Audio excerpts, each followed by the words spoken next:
اور کیا تم نے اس شخص کی مثل کوئی آدمی دیکھا ہے جو ایک ایسے شہر کے پاس سے گزرا جس کی یہ حالت تھی کہ وہ چھتوں پہ بندھا ہوا تھا؟ اس کو دیکھ کر سوچا کہ اللہ تعالیٰ اس کی ویرانی کے بعد اسے کب آباد کرے گا۔ اس پر اللہ تعالیٰ نے اسے 100 سال تک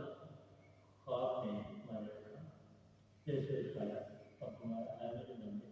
تو کتنے عرصے تک سال میں رہنا؟ اس نے کہا میں سال کے ایک دن یا دن بعد کچھ ہی سال میں۔ تب اللہ نے فرمایا یہ بھی ٹھیک ہے، اور تو اس حالت میں 100 سال تک بھی رہا تھا، اب تو اپنے کھانے پینے کے سامان کی طرف دیکھ تو سڑا نہیں، اور اپنے گدے کی طرف بھی دیکھ، اور ان دونوں کا سراہنا نہیں دیکھ کر سمجھ لے کہ تیرا خیال میں تجھے نہ درست ہے اور ہمارا خیال ہے، اور ایسا ہم نے اس لیے کیا تب تجھے میرے لیے ایک نشان بنے اور ہڈیوں کی طرف دیکھ کہ ہم نے کس طرح اپنے رکھ کر جوڑتے ہیں، پھر ہم ان پر بوجھ چڑھاتے ہیں، اور جب اس پر حقیقت پورے طور پر ظاہر ہوئی تو اس نے کہا کہ میں جانتا ہوں کہ اللہ تعالیٰ ہر ایک چیز پر قادر ہے۔ یہ پیشگوئی ہے اس کی بدلنے کی۔ اب سوال پیدا ہوتا ہے کہ وہ تو اس وقت بابل میں قید تھے، وہ اس بستی کے پاس سے کب گزرے؟ سو اس کا ایک جواب یہ ہے کہ ہو سکتا ہے کہ یہ گزرنا بھی خواب میں ہی ہو، جیسا کہ بائبل کے الفاظ سے ظاہر ہے۔ دوسرا جواب یہ ہے کہ نبوکدنضر جو بابل کا بادشاہ تھا،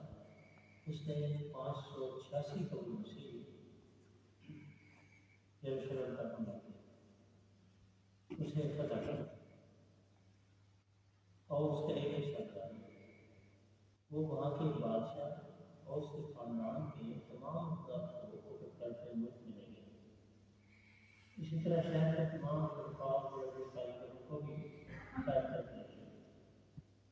اور سوائے چند یزید لوگوں کے وہاں کوئی باقی نہ رہا۔ حضرت حزقیل بھی ان قیدیوں میں ہی تھے